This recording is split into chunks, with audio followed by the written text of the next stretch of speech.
श्रावस्ती के उस एकांत उपवन में, जहां सुबह की पहली किरण पत्तों से टकराकर ध्यान की ध्वनि में विलीन हो जाती थी, एक दिन एक तेजस्वी युवक मेरे पास आया। उसका नाम था चंद्रगुप्त। वो राजसी वेश में था, किंतु उसकी आंखों में शांति नहीं थी। भीतर एक तूफान था। उसने झुककर चरणों में प्रणाम किया और बोला, भगवन, मैंने सोने की मुद्राएं पाई, मैंने सेनाएं पाई, मैंने राज्यों को जीत लिया, पर इस हृदय को, इसे तो अभी तक कोई सुकून नहीं मिला। बताइए ना, ये जीवन है या कोई छलावा? मैं मौन रहा। कुछ देर उसकी आंखों में झांका और फिर मुस्कराया। वत्स, तुमने राजपाट को जीता है, पर क्या मन को भी जीता है? वो चौंक गया। वो कुछ बोल न सका।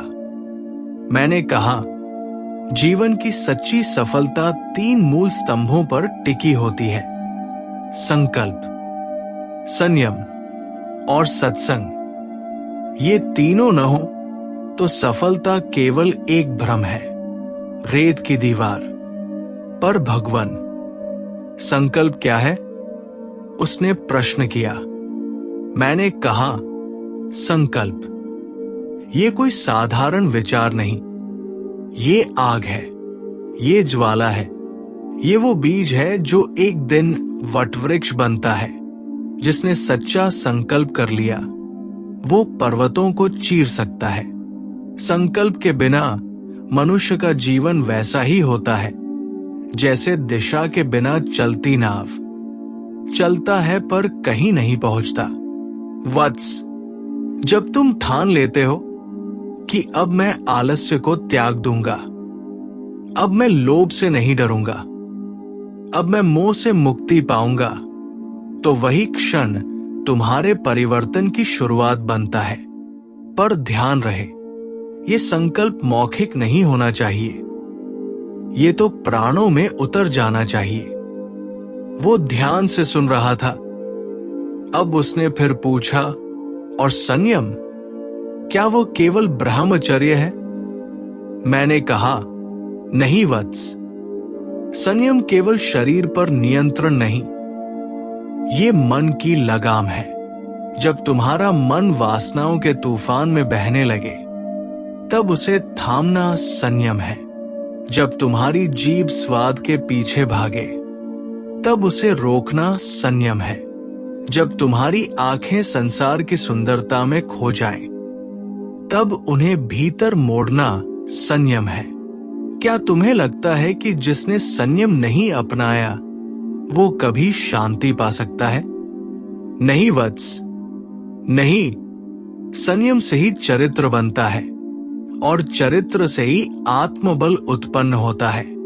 तुम लाखों की सेना के सम्राट हो सकते हो, पर यदि अपने मन की सेना हार जाए तो वो राज भी व्यर्थ है। वो अब भी मौन था, परंतु उसकी आंखें जैसे बोल रही थी। मैंने तीसरा सूत्र बताया, सत्संग। अब वो चौंका। क्या वो इतना महत्वपूर्ण है भगवन? मैंने कहा, महत्वपूर्ण? वत्स, सत्संग तो वो सूर्य है जो भीतर के अंधकार को गलाता है। तुम जिनके संग रहते हो वही बन जाते हो। यदि तुम दुष्टों के संग रहोगे तो धीरे धीरे भीतर विष भर जाएगा, पर यदि तुम ज्ञानी जनों के साथ बैठोगे तो वही वाणी, वही विचार, वही तेज तुम्हारे भीतर भी जन्म लेगा। सत्संग मात्र उपदेश नहीं, वो आत्मा की यात्रा है। जब तुम सत्य के करीब बैठते हो, तब तुम्हारा झूठ अपने आप पिघलने लगता है। जब तुम ध्यानियों के बीच बैठते हो, तब तुम्हारा चंचल मन भी शांत हो उठता है। चंद्रगुप्त की आंखें अब भीग चुकी थी। वो बोला, भगवन, क्या मैं भी कभी इस मार्ग पर स्थिर हो सकूंगा? क्या मेरा मन भी उस स्थिति को पा सकेगा जहां आप है? मैंने मुस्कुराकर कहा, वत्स, यदि तुमने केवल इन 3 सूत्रों संकल्प, संयम, सत्संग को अपना लिया तो तुम केवल एक सम्राट नहीं, एक सिद्ध बन सकते हो। वो भी इसी जन्म में। वर्ष बीते, ऋतुएं बदली, पर चंद्रगुप्त अब भी आता रहा। कभी भिक्षुओं के संग बैठकर ध्यान करता, कभी मेरे पास आकर मौन में बैठता। पहले जहां उसके चेहरे पर अकड़ होती थी, अब वहां विनम्रता थी। पहले जहां हर शब्द में राजत्व की गूंज होती थी, अब वहां वैराग्य की शांति थी। क्या यही नहीं है सच्ची सफलता? मैंने एक दिन पूछा, वत्स, अब जीवन कैसा लग रहा है? उसने कहा, भगवन, अब मुझे शांति मिलती है उस मौन में जो पहले मुझे डराता था। अब मुझे आनंद आता है उस एकांत में जिसे पहले मैं विरक्ति समझता था। अब जीवन को देखने की आंखें बदल गई है। मैं मुस्कुराया और कहा, तो सुनो वत्स, अब तुम्हें इन 3 अंतिम चरणों से गुजरना होगा। तप, त्याग और आत्मज्ञान। यही है सफलता के शिखर। तब क्या है? वो पूछ बैठा। मैंने उत्तर दिया, तप वो अग्नि है जिसमें मनुष्य स्वयं को गलाता है। तप वो प्रक्रिया है जहां मैं का घमंड पिघलता है। जब कोई तुम्हें अपमानित करे और तुम शांत रहो, वो तप है। जब मुंह बुलाए और तुम ना जाओ, वो तप है। जब तमाम संसार सो रहा हो और तुम ध्यान में हो, वो तप है। तब बिना व्यक्ति केवल ज्ञानी हो सकता है पर बुद्ध नहीं।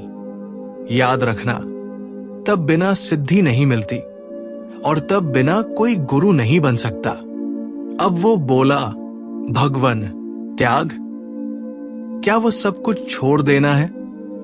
मैंने कहा, नहीं वत्स, त्याग का अर्थ छोड़ना नहीं बल्कि समर्पण है। जो कुछ भी तुम्हारे अहं को पोषित करता है उसे त्यागो। जो तुम्हें अपने भीतर की पहचान से दूर करता है उसे त्यागो।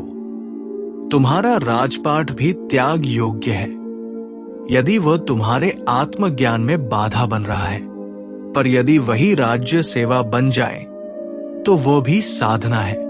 त्याग वो नहीं जो बाहर दिखे, त्याग वह है जो भीतर घटे। अब अंतिम सूत्र आया, आत्मज्ञान। वो क्या है भगवन? उसने धीरे से पूछा। मैंने कहा, आत्मज्ञान वो दीप है जो भीतर से जलता है। ये जान लेना कि तुम केवल शरीर नहीं हो। तुम न नाम हो, न पद हो, न विचार हो।